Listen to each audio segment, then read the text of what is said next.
வணக்கம். வாங்க இன்றைக்கி முல்லை கிச்சனில் இன்றைக்கி ஹெல்த்தியான கிட்ஸ் லஞ்ச் என்னென்னு பார்த்துடலாம்.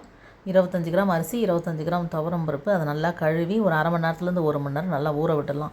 இது இன்றைக்கி குழந்தைங்களுக்கு என்ன லஞ்ச் கொடுக்கலாம் அப்படின்னு தான் பெரியவங்க யோசனை பண்ணுறோம். அந்த மாதிரி இன்றைக்கி நான் என்ன எடுத்துருக்கேன்னாக்கா பீர்க்கங்காய் எடுத்துருக்கேன். பீர்க்கங்காய் ஒரு 4லேருந்து 5 இன்ச்சு நீளம் இருக்கிற அளவுக்கு அதை நல்லா மேல் தோல் நல்லா சீவிடணும். அந்த தோல் இருந்துச்சுன்னா நறுக்குன்னு இருக்கும். அந்த மாதிரி இல்லாமல் நல்லா கட் பண்ணி சீவிட்டு கட் பண்ணி அதை தேவையான சைஸில் கட் பண்ணி எடுத்துக்கலாம். இப்போ இந்த மாதிரி நல்லா க்ளீனாக இருக்கணுங்க. இப்போ சின்ன வெங்காயம் ஒரு 6-7 சின்ன வெங்காயம், ஒரு 4-5 பல் பூண்டு, ஒரு அரை தக்காளி, இதையும் நான் கட் பண்ணி வச்சுருக்கேன்.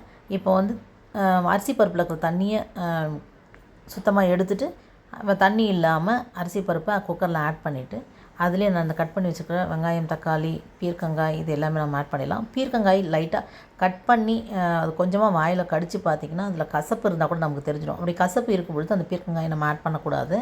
அது பார்த்துட்டு செக் பண்ணி பார்த்துட்டு தான் நம்ம எப்பவுமே சமையலுக்கு யூஸ் பண்ணணுங்க. இதில் நான் தேவையான அளவு மஞ்சத்தூளையும் சாதத்துக்கு தேவையான உப்பையும் ஆட் பண்ணிட்டேன். இதில் 50 கிராம் அரிசி பருப்புக்கு ஒரு 150 ml தண்ணி இதிலேயே ஆட் பண்ணிடலாம். இதை நம்ம சிம்மில் வச்சு கரெக்டாக ஒரு விசில் விட்டு எடுக்கும் பொழுது சாதம் கரெக்டாக பக்குவமாக வெந்து வந்திருக்கும். கொஞ்சம் அனல் ஏற்றி விட்டால் அரிசி தண்ணி சுண்டிடும், அரிசி வேகாது. அதனால் அதை மட்டும் உஷாராக பார்த்துக்கோங்க. நான் எல்லா வீடியோலையும் சொல்கிறது தான். இதிலே நான் கொஞ்சமாக டேஸ்ட்டுக்கும் சரி, நம்ம ஜீரண சக்திக்கும் சரி, கொஞ்சமாக சீரகம் போட்டால் ரொம்ப நல்லாயிருக்கும். அதனால் அந்த சீரகத்தையும் நான் ஒரு 1/4 டீஸ்பூன் அளவுக்கு, 1/4 டீஸ்பூன் கம்மியாக கொஞ்சமாக நான் ஆட் பண்ணிட்டேன். இப்போது ஒரு விசில் விட்டு நம்ம இந்த சாதத்தை ஓப்பன் பண்ணி பார்க்கும்பொழுது நமக்கு இந்தளவு வெந்து வந்திருக்குது. கொஞ்சம் ஈரப்பதம் இருக்கிறது.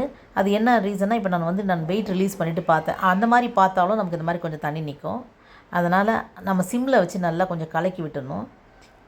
இப்போ இதில் பார்த்திங்கன்னா நான் ஒரு அரை மிளகாய் ஆட் பண்ணியிருக்கேன். அந்தந்த குழந்தைங்க காரம் சாப்பிட்றதுக்கு தகுந்த மாதிரி இந்த மிளகாயும் நம்ம ஆட் பண்ணிக்கலாம். ஒரு 1/4 டீஸ்பூன் நெய் சேர்த்துட்டோம்னா சுவையும் மனமும் சூப்பராக இருக்குங்க. இப்போ இதில் நான் கொஞ்சம் கொத்தமல்லி தழை குச்சி இல்லாமல் கட் பண்ணி அதையும் ஆட் பண்ணிட்டு நல்லா கலக்கிட்டு பார்த்தா நம்ம குழந்தைங்களுக்கு தேவையான அந்த பக்குவத்தில் கரெக்டாக பீர்க்கங்காய் சாதம் ரெடி ஆகிடுச்சு. நம்ம குழந்தைங்களுக்கு பீர்க்கங்காய் பொரியலாகவும் செஞ்சு கொடுக்கலாம், அல்லது இந்த மாதிரி சாதம் வெரைட்டியாக செஞ்சு கொடுத்தாலும் குழந்தைங்க விரும்பி சாப்பிடும். பீர்க்கங்காய் குழந்தைங்களுக்கு ஜீரண சக்தியை கொடுக்கும், ரத்தத்தை சுத்தம் பண்ணும். இதில் இருக்கிற விட்டமின் ஏ கண் பார்வைக்கு ரொம்பவும் நல்லது.